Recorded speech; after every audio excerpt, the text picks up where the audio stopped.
La scienza moderna, o le scienze moderne, grosso modo da Galileo in poi, espungono dall'attività di ricerca qualsiasi elemento soggettivo, quindi mente, coscienza, tutto questo non c'è. Ovviamente è stato funzionale allo sviluppo da un lato, dall'altro, diciamo, la scienza è caduta in un riduzionismo meccanicistico abbastanza cieco, e mi piace sempre citare un libretto che ho letto in passato di un francese durante l'Illuminismo che si intitolava L'uomo macchina. Vabbè. La crisi, diciamo, questo riduzionismo, questo meccanicismo duro è stato messo in crisi in fisica all'inizio del secolo scorso con la teoria della relatività e la meccanica quantistica, però le scienze biologiche, nonostante spettacolari sviluppi con la biologia molecolare, sono rimaste essenzialmente imbrigliate, per così dire, in questa visione materialista e riduzionista della materia vivente, degli esseri umani e così via. In particolare le neuroscienze, nonostante spettacolari e bellissimi sviluppi, sono rimaste intrappolate, diciamo, a una spiegazione fondamentalmente basata sulla chimica, sulla biochimica dei processi neuronali, e tanto più in là non sembrano andare, almeno in certi ambiti. Va bene, il cervello umano ha circa 86 miliardi di neuroni, 50-60 miliardi di astrociti e poi altre cellule della glia, e ci sono fra 100.000 miliardi e 1 milione di miliardi di giunzioni sinaptiche. E in questa rete complicatissima i neuroni, diciamo, sono schematizzati qua in alto, ci sono delle afferenze eccitatorie e inibitorie, e poi diciamo, quello che succede è che parte un impulso lungo l'assone, quella cosa lunga, e poi ci sono connessioni ad altri neuroni. Diciamo, quindi all'interno di una rete di cellule, all'interno del nostro cervello, c'è una danza complicatissima di ioni, essenzialmente di sodio, potassio, cloro e calcio. Poi diciamo, ci sono un sacco di fenomeni complicati, diciamo, su cui ora non ci interessa. Ci sono poi dei neurotrasmettitori che in effetti sono dei neuromodulatori, quando ho citato l'ossitocina, serotonina, dopamina, noradrenalina, acetilcolina, che hanno come funzione quella di modificare la probabilità di attivazione di neuroni, alterano la forza delle sinapsi e possono cambiare il funzionamento di intere reti neurali. Quindi, diciamo, il common wisdom è che c'è questa danza complicatissima di questi ioni, ma la mente dove sta? Allora, faccio un piccolo inciso. Se guardiamo non solo dal punto di vista, diciamo, della chimica o della biochimica dei processi neuronali, ma prendiamo dal punto di vista della fisica, abbiamo un grosso problema che ha angustiato un sacco di persone e riguarda il principio di conservazione dell'energia, ovvero sia la mente, per non parlare della coscienza e così via, essendo un'entità non materiale, come fa a controllare un sistema materiale, cioè il cervello. Allora, agire sugli ioni o sui neurotrasmettitori, che sono degli oggetti materiali, richiede l'azione di forze, e le forze richiedono energia, e quindi come fa? Com'è tutto ciò possibile? Allora, una via d'uscita abbastanza comune è che il rapporto fra la mente e il cervello è quello dell'hardware e del software di un computer biologico, essenzialmente. Quindi, diciamo, l'hardware è tutta la rete delle cellule neuronali, il software sono tutti processi mentali, quindi pensieri, emozioni, intuizione, eccetera, eccetera, e come il software di un computer, di questo computer per esempio che sto usando, regola in fin dei conti un flusso complicatissimo di elettroni attraverso i circuiti,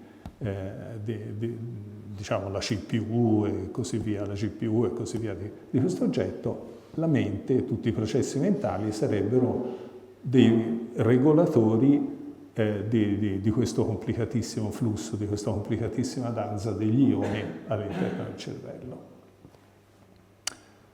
Ok, ma vediamo se questa idea, se questo schema estremamente riduzionista, appunto, dove la mente è un epifenomeno, un regolatore, ma non ha una sua ontologia propria, vediamo se regge. Allora, il corpo umano richiede circa un centinaio di watt di potenza metabolica, questo di base. Chiaramente se fate una corsa avete bisogno di molto di più.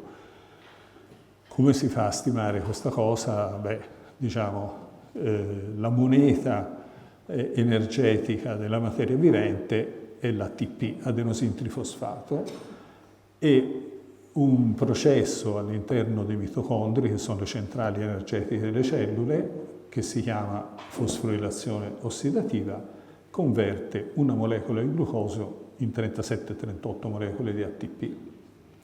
E quindi, siccome si sa quante cellule abbiamo, quanti mitocondri per cellula, quanto sono i processi, gli eventi di produzione di ATP, si riesce a stimare questo valore, perché uno può chiedersi da dove diavolo viene. Il cervello è l'organo che ha il più alto consumo energetico e si prende circa un quarto dell'energia totale che viene prodotta, quindi circa 25 watt. E appunto la fonte principale dell'energia è l'idrolisi dell'ATP. E la maggior parte di questa energia, il 70-80%, serve all'omeostasi termica, alla sintesi proteica, insomma tutta una serie di meccanismi che non hanno nulla a che fare con i processi mentali.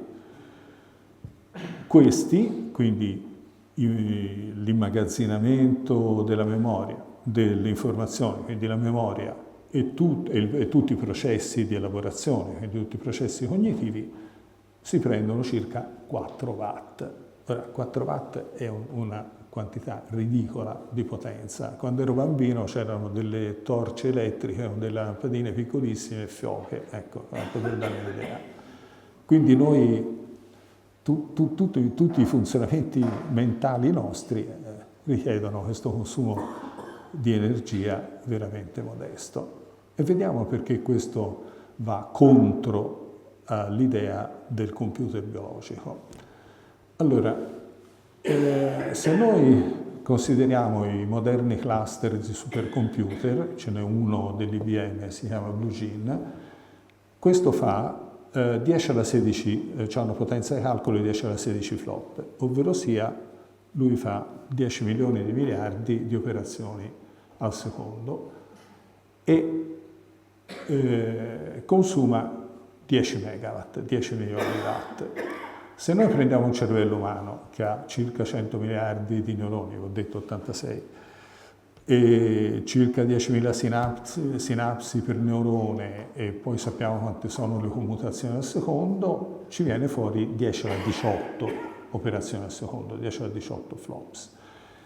E quindi, facendo il confronto con questo supercomputer, il cervello umano dovrebbe consumare 1000 megawatt, cioè la potenza di una centrale nucleare.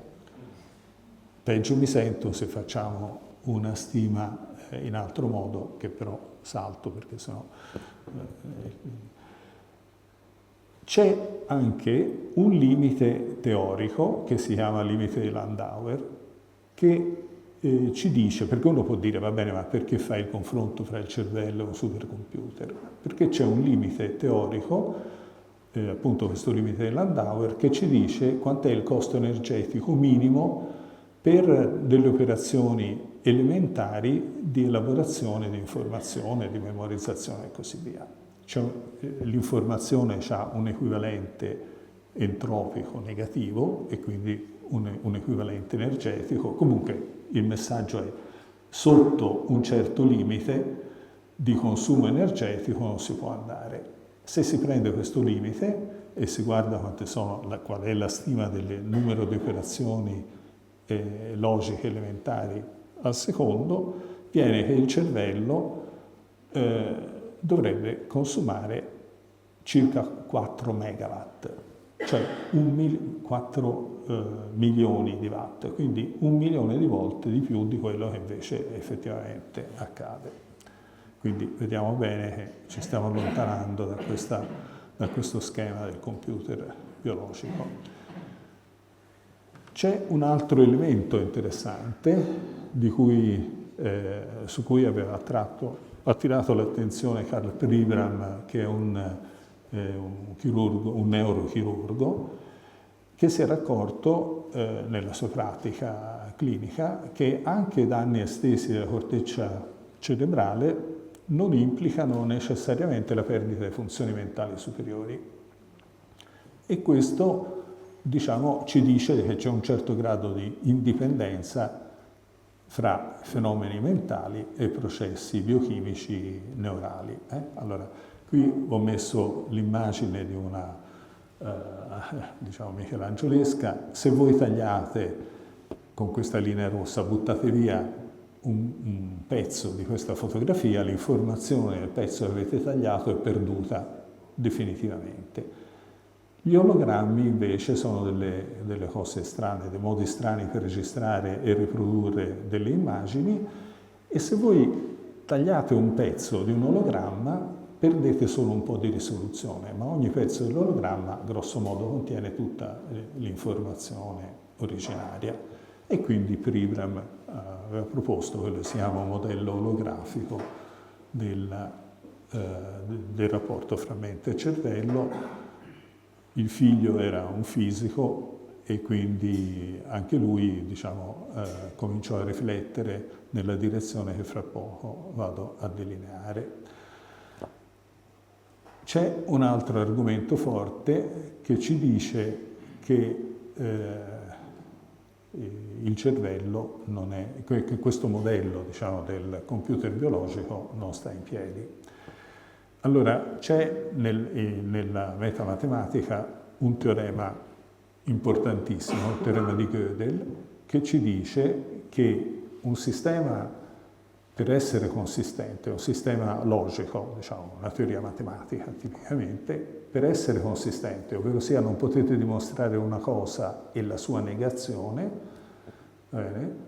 deve essere incompleto, cioè deve contenere in teoria un numero arbitrario di proposizioni del cui valore di verità non vi potete accertare. Alan Turing riformulò il teorema di incompletezza di Gödel nel senso della computabilità. Cioè, una macchina di Turing è un'astrazione concettuale di un computer universale, che riduce qualsiasi procedimento algoritmico, qualsiasi procedura logica, deduttiva, in un numero finito di operazioni atomiche, di operazioni elementari. Se voi date a questo computer astratto, a questa macchina di Turing, un problema decidibile in un numero finito di passi, la macchina si ferma e vi dà una risposta. Se date a una macchina di Turing un problema indecidibile, questa macchina non si ferma mai. Ora, si dà il caso, e su questo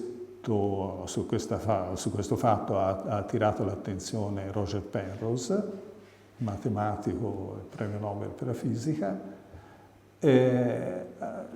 Lui nota che intuizione e creatività in matematica possono risolvere problemi indecidibili e quindi problemi non computazionali. Qui andiamo nella direzione della luce noetica di cui parlava Ilaria stamani, perché spesso è esperienza comune degli scienziati che dopo aver pensato a lungo a un problema senza trovare la soluzione, poi uno se lo dimentica il problema e improvvisamente viene un'illuminazione che risolve quel problema, quindi vuol dire che c'è stato un processo inconscio di elaborazione. Tutti i modelli che descrivono il funzionamento delle reti neurali, il modello più classico è il modello di Ochin-Huxley, che ha valso agli autori il premio Nobel per la medicina tanti anni fa, diciamo, schematizzano il funzionamento di una rete neurale mediante sistemi di equazioni differenziali, quindi assolutamente una schematizzazione di tipo computazionale, di tipo algoritmico. Vabbè, qui lasciamo vedere. E ci sono i modelli a reti neurali che fondamentalmente sono quelli su cui si basano attualmente tutti gli schemi dell'intelligenza artificiale, e anche questi sono tutti sistemi algoritmici, sono tutte macchine di Turing da un punto di vista astratto. Dunque, per tutti i motivi che vi ho rapidamente elencato, questo rapporto, diciamo, fra mente e cervello come hardware e software di un computer biologico non sta in piedi. Fondamentalmente perché tutti gli approcci che descrivono la biochimica e l'elettrofisiologia delle reti di neuroni sono approcci computazionali e quindi non rendono conto dei comportamenti non computazionali, che sono tipici dell'intuizione della creatività in matematica, ma poi estensivamente per qualsiasi altra attività, diciamo, di tipo creativo genericamente, va bene? Uno si focalizza sull'intuizione della creatività in matematica perché lì è il teorema di Gödel che ci permette di dire che allora ci sono processi mentali non computazionali. Bene, scusate. Allora, un altro scienziato, John Eccles, anche lui premio Nobel per la medicina, aveva un punto di vista dualistico nel rapporto mente-cervello, dichiarato esplicitamente, infatti ha scritto un libro interessante, Come l'io controlla il suo cervello. E lui parte dall'osservazione che se anche tutte le afferenze citatorie di un neurone dicono al neurone di sparare un impulso lungo l'assone, questo avviene soltanto con una probabilità fra il 22 e il 25%. Va bene? Questo vuol dire intanto che la rete di neuroni non ha un cablaggio simile a un circuito elettrico, perché un circuito elettrico a un certo punto i segnali passano, cioè non è o passano o non passano, non è che passano con una probabilità così bassa. E siccome era venuto in contatto con Popper, filosofo Karl Popper, e poi con dei fisici teorici, scopre che la meccanica quantistica parla di probabilità, quindi dà una descrizione non più deterministica come quella e meccanicista come quella della meccanica classica. Lui diceva, bene, ma se la mente, l'io, altera le probabilità di esocitosi, allora ho vinto, ho capito come fa un'entità non materiale, la mente, a controllare il cervello e quindi a interagire con la materia. E quindi lui, diciamo, invoca e poi in collaborazione con alcuni fisici ha proposto un modello che ricorre, diciamo, appunto alla fisica quantistica per spiegare o per tentare di spiegare come fa la mente a controllare il cervello. In questa direzione è andato in maniera molto decisa Roger Penrose, fisico, matematico, anche lui Nobel, che ha proposto diciamo, un modello molto interessante che ovviamente ha scatenato il putiferio perché il misoneismo è molto diffuso fra gli scienziati, E lui dice, beh, qual è l'unico processo non computazionale, l'unico processo fisico di tipo non computazionale che conosciamo ad oggi? E lui dice, beh, l'unico lo troviamo nella fisica quantistica ed è quello che si chiama il collasso della funzione d'onda, ve ne parlo fra poco. E insieme ad un medico anestesista americano, Stuart Hameroff, ha individuato quale può essere la struttura, un'ultrastruttura in effetti, interna alla rete di neuroni che può, diciamo, avere un funzionamento fisico, non chimico, e dove questo processo, diciamo, non computazionale, che è un fenomeno quantistico, può avere luogo. E quindi,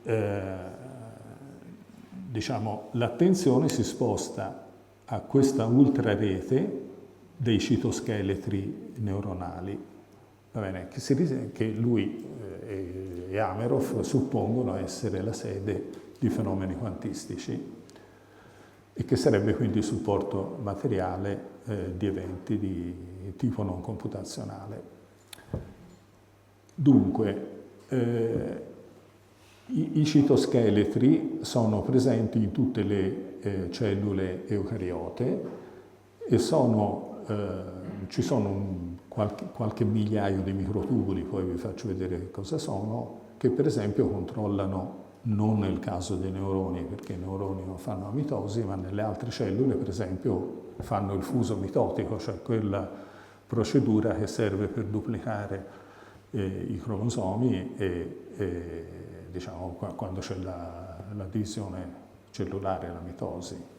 Quindi sono delle strutture presenti nelle cellule. Allora, vi dico qualcosa sulla fisica quantistica, però comincio con un warning. Cioè, la fisica quantistica è una teoria molto potente, che non ha mai avuto smentite, dà delle precisioni dà delle previsioni di una precisione sconvolgente e ci serve a capire la struttura degli atomi, delle molecole, i legami chimici, come sono fatti i nuclei, la struttura della materia, eccetera, eccetera. Però purtroppo troviamo in giro una quantità di fesserie contro le quali metto in guardia. C'è un podcast, ogni azione, pensiero, emozione influenzano non solo noi, ma l'universo intero. La fisica dei miracoli cambia la tua vita con la fisica quantistica. Quindi, warning, attenzione perché girano un sacco di sciocchezze.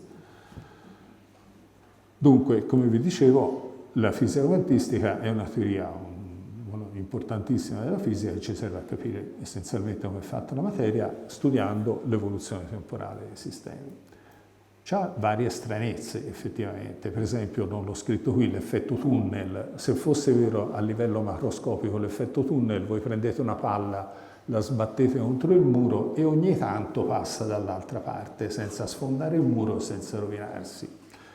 Sull'effetto tunnel si basano dispositivi elettronici, microscopici, non sono follie di menti sconvolte.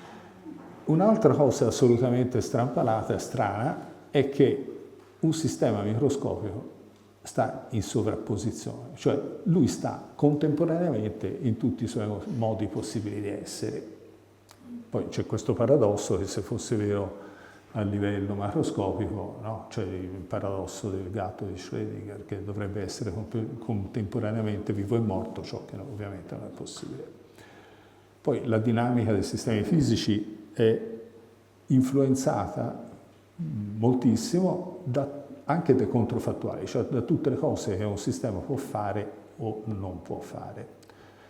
Quando però noi andiamo a interagire con un sistema microscopico per misurare qualcosa, per capire, diciamo, per prendere delle informazioni, il sistema sceglie, fra tutti i suoi possibili modi di essere, ne sceglie uno.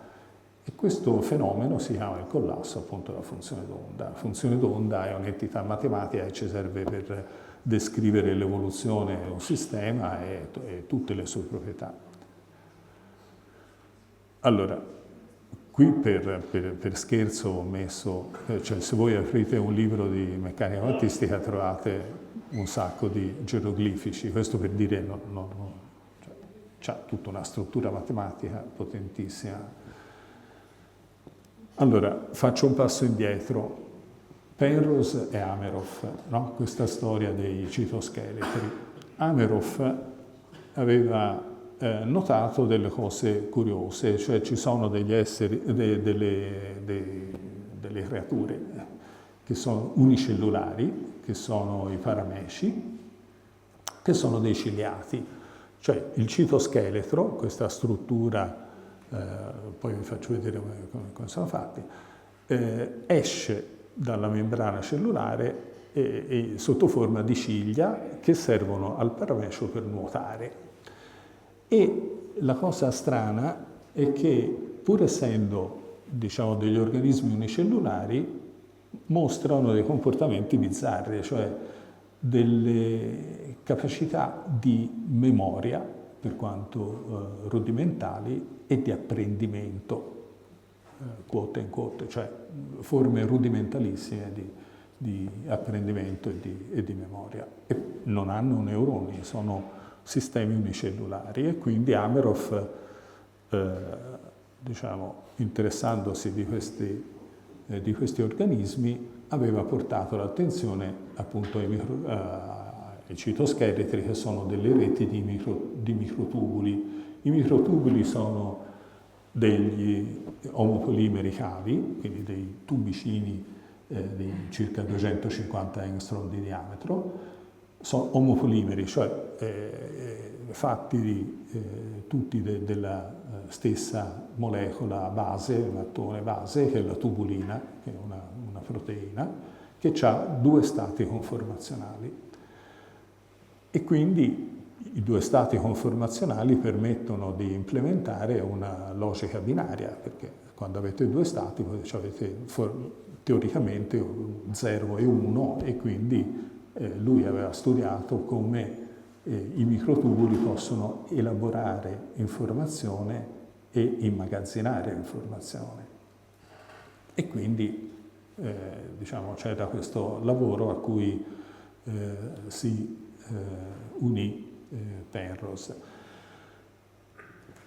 I microtubuli hanno un'altra caratteristica estremamente interessante. Le tubuline, cioè queste proteine che sono gli elementi costitutivi, hanno una singola molecola, 47 siti che sono dei recettori per gli anestetici volatili. Fra questi, per esempio, lo xenon, che è un gas nobile, quindi non fa nessuna reazione chimica, è noto per essere un potente anestetico. E se voi date lo xenon ai parameci, quelli smettono di muoversi. Nell'uomo lo xenon spenge la coscienza, cioè è appunto un anestetico. E quindi questo, diciamo, ha acceso l'interesse per questi sistemi, perché in qualche modo devono essere connessi ai fenomeni mentali e anche alla coscienza, in definitiva, perché sono loro che in qualche modo vengono ad accendere, a spengere più che altro la coscienza in presenza anestetici. I microtubuli, diciamo, hanno dell'acqua al loro interno, non ve la sto a fare lunga perché non ci interessa. Ovviamente ci sono state tantissime critiche al modello proposto da Hameroff e Penrose, dicendo che i processi quantistici in sistemi caldi, rumorosi e umidi non possono sopravvivere, e quindi, diciamo, ci sono state le critiche piuttosto accese. Tuttavia sia Penrose che altri hanno rilanciato dicendo che ci sono comunque delle strutture all'interno dei microtubuli e all'interno, diciamo, di alcuni amminoacidi, in particolare il triptofano, che costituiscono le proteine, le tubuline, che invece possono sostenere fenomeni quantistici. Allora, tanto per farla breve, l'idea è che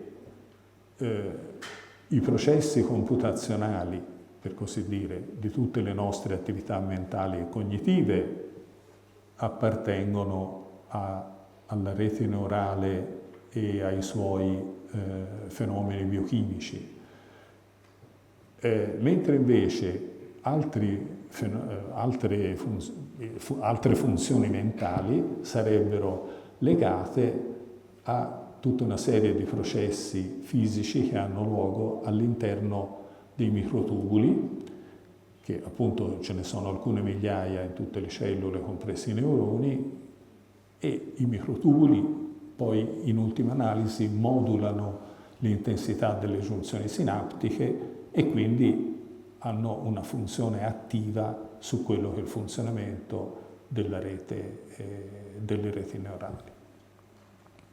Allora, vabbè, qui avevo citato un articolo recente in cui diciamo, si ipotizza che lungo gli assoni, le guaine mieliniche lungo gli assoni possano essere sedi di fenomeni quantistici coerenti legati a certi processi che accendono e spengono la coscienza, ma lasciamo perdere. Allora, in fisica, nella fisica quantistica c'è quello che Penrose mi ha detto che ritiene essere il fenomeno più misterioso che abbiamo in fisica, che è l'indivisibilità dei sistemi fisici, nota anche come entanglement. Cioè, l'entanglement è un fenomeno quantistico strano, per cui due sottosistemi di un sistema che devono aver interagito, insomma, ci sono delle precondizioni, bene, condividono la stessa esistenza indipendentemente da dove si trovano, dalla distanza a cui possono trovarsi. Cioè, in altri termini, esiste un fenomeno, una specie di telepatia fra i sottosistemi di certi sistemi fisici.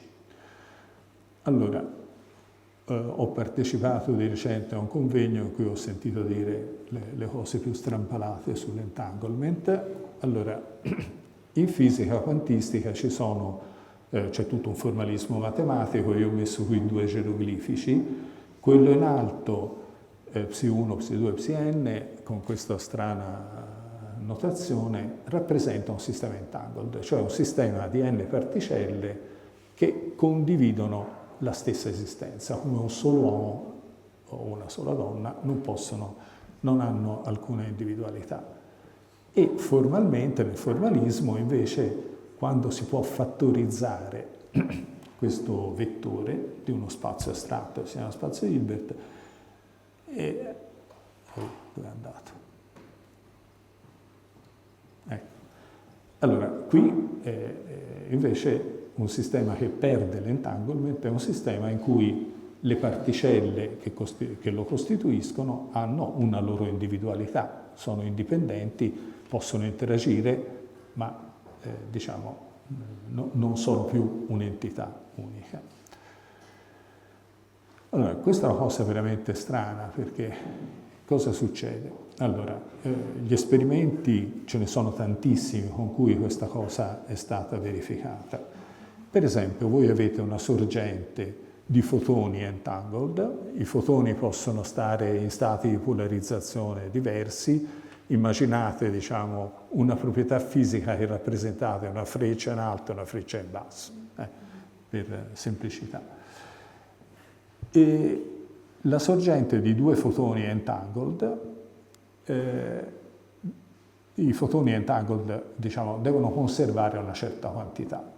Loro partono, ce n'è uno che parte a destra e uno che parte a sinistra, e vedete questo geroglifico sopra Psi, cioè avete 2 possibilità, quindi il sistema sta in una sovrapposizione.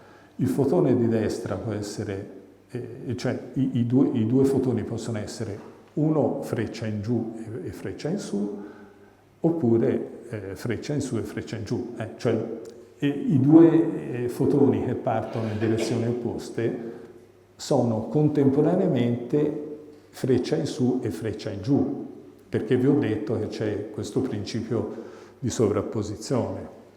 Quindi loro partono, tutte e due partono in direzioni opposte, in stato di sovrapposizione, va bene? Non hanno scelto il loro stato. Se Alice, che diciamo un vezzo corrente, Alice e Bob, Alice fa la misura dello stato di polarizzazione del fotone che riceve e il fotone decide che lui sta freccia in alto, quindi uno stato di polarizzazione definito. Questo obbliga il fotone che stava viaggiando verso Bob a scegliere lo stato complementare, perché c'è una certa quantità che va conservata, per cui se Alice misura freccia in su, Bob deve misurare freccia in giù e viceversa. Bene. Questo anche prima che Bob faccia la misura.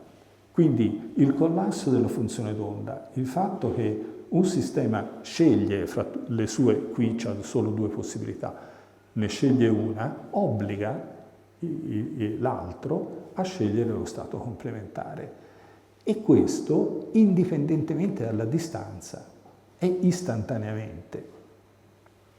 Questa è una cosa abbastanza sconvolgente. Ci sono tantissime verifiche sperimentali e siccome queste correlazioni sono istantanee, quindi virtualmente a velocità infinita, non ci può essere scambio né di materia né di energia. Allora, non vi sto, anche perché il tempo scorre, ci sono dei protocolli sperimentali che permettono di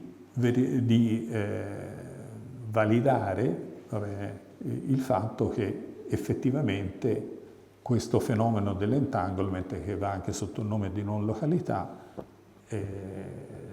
diciamo, è vero, cioè non sono artefatti sperimentali. Sono stati fatti degli esperimenti a quasi 150 km di distanza alle Canarie e anche lì il protocollo sperimentale ha mostrato che effettivamente la non località, l'entanglement, diciamo, quantistico, è un fenomeno fisico della natura. Poi sono stati fatti esperimenti con i satelliti addirittura a 2000 km di distanza. E quindi c'è questa strana telepatia, diciamo, fra oggetti microscopici entanglement. L'entanglement ha un sacco di proprietà strampalate. Per esempio, può esistere anche fra sistemi che non sono mai coesistiti, cioè che non sono mai stati contemporaneamente esistenti nel tempo. Cioè un entanglement verso il futuro e in linea di principio ci possono essere delle retroazioni in condizioni particolari verso il passato. Tutto questo, tutte queste cose sono pubblicate su riviste di altissimo livello. Il primo, che si chiama entanglement swapping, serve in prospettiva per fare delle reti tipo internet ma quantistiche, quindi è roba, cioè non sono parto di menti sconvolte. Allora, qui Newton, faccio un passo indietro, Newton aveva scoperto la legge di gravitazione universale. La legge di gravitazione universale dice che due corpi si attirano con una certa legge, ma indipendentemente dalla distanza. Sì, cioè la forza decresce con la distanza, però Newton si rende conto che c'è qualcosa che non va, perché scrive a un teologo una lettera in cui dice che la materia non può agire sulla materia senza la mediazione di qualcos'altro, da e attraverso il quale la loro azione e la loro forza potessero essere trasmesse. Cioè gli manca qualcosa, un mediatore. E in effetti tutta la fisica successiva aderisce a questa necessità teorica, cioè le correlazioni, le interazioni, le forze che agiscono fra sistemi fisici sono sempre mediate da qualcosa, sono mediate da dei campi di forza, sono mediate dalla distorsione dello spazio-temporale, del tessuto dello spazio-tempo nel caso delle interazioni gravitazionali. Se andiamo a livello microscopico, all'interno dei nuclei i protoni, i neutroni, eccetera, si scambiano dei pioni per avere queste forze nucleari intensissime. Due elettroni si scambiano degli oggetti che si chiamano fotoni virtuali per creare la forza di attrazione o repulsione colombiana. Ecco, la non località quantistica di questo fenomeno, che va anche sotto il nome di entanglement, da questo punto di vista è opaca, perché non si sa assolutamente quale sia il mediatore di queste correlazioni. C'è stato tutto un filone di ricerca per cui diciamo, i fisici si sono posti il problema, diceva bene, ma se esistesse un mediatore di queste correlazioni dell'entanglement che va a velocità altissime, a velocità molto molto superiori a quelle della luce, si potrebbe spiegare. Queste particelle si chiamano tachioni, sono stati fatti degli esperimenti per stimare dei limiti inferiori della velocità di scambio di informazioni tramite queste particelle ipotizzate, e viene almeno 10.000 volte la velocità della luce. Tutto questo non viola la relatività di Einstein, perché l'entanglement non si può utilizzare per trasmettere informazioni. 5 minuti. Ciao. No, 3 no. Mi rifiuto. Allora,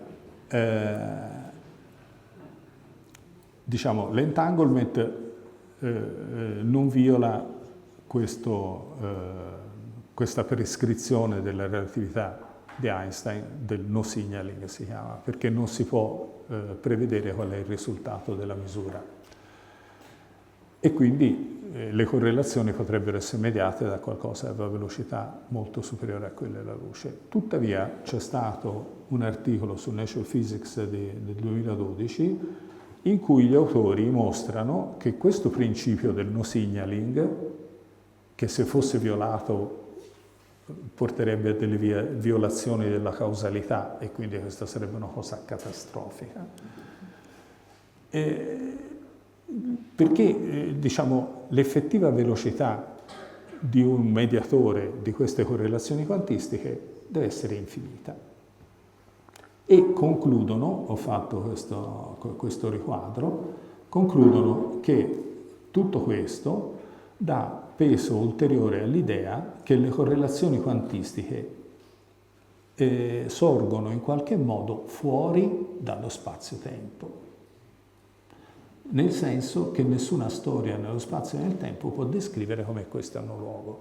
Questo è terrificante, perché tutta la fisica si fa descrivendo sistemi che stanno nello spazio e evolvono nel tempo. Ma se la velocità infinita di un mediatore ipotetico di queste correlazioni quantistiche sta fuori dallo spazio-tempo, può stare dentro uno spazio-tempo allargato. E è una cosa che mi sono permesso di proporre in un articolo che ho pubblicato lassù. E diciamo, bisogna pensare a uno spazio-tempo che è un'estradimensione. Che esistano delle estradimensioni non è un'eresia, c'è una teoria, si chiama di Kaluza-Klein, di unificazione delle interazioni gravitazionali ed elettromagnetiche, è stata proposta all'inizio del secolo scorso in uno spazio-tempo a 5 dimensioni. Poi ci sono tutte le teorie delle stringhe dove ci sono estradimensioni, ma sempre di tipo spazio. E invece ho visto che se le estradimensioni di tipo spazio non si possono fare correlazioni a velocità infinita. Serve un'estradimensione di tipo tempo. E se c'è un'estradimensione di tipo tempo, con una geometria particolare, diciamo, dello spazio-tempo, allora, ipotizzando che esiste un campo di informazione, cioè un campo fisico di cui possiamo scrivere equazioni di propagazione, che vive in questo spazio-tempo allargato e porta l'informazione e non è né materia né energia, allora si riesce a spiegare, a fare un modello che si chiama dinamico, finisco presto, un modello dinamico della mediazione delle correlazioni.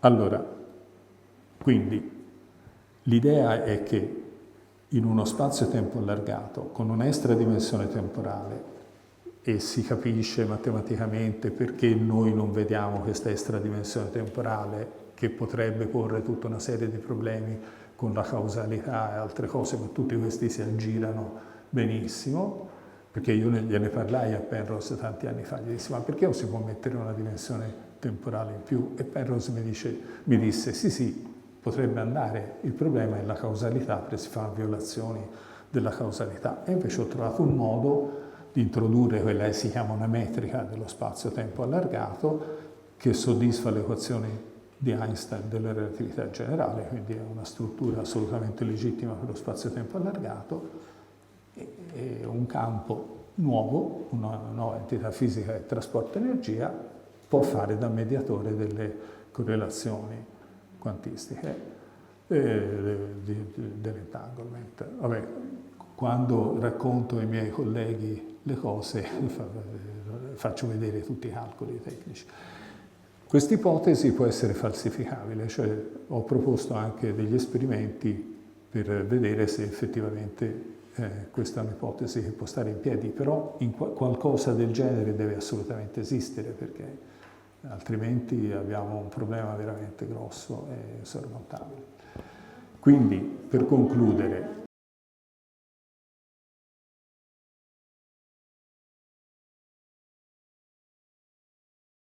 allora, quindi l'idea è che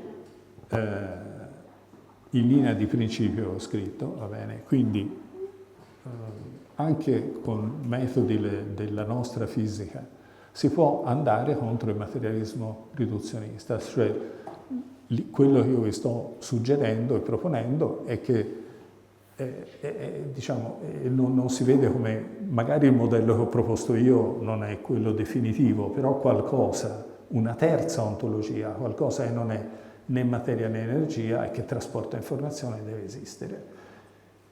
E vabbè, quindi questo sarebbe, se volete, una finestra aperta su un territorio inesplorato. Non vi sto suggerendo che l'entanglement sia qualcosa che ci possiamo portare e può descrivere, diciamo, fenomeni come quelli di cui ha parlato l'oratrice precedente.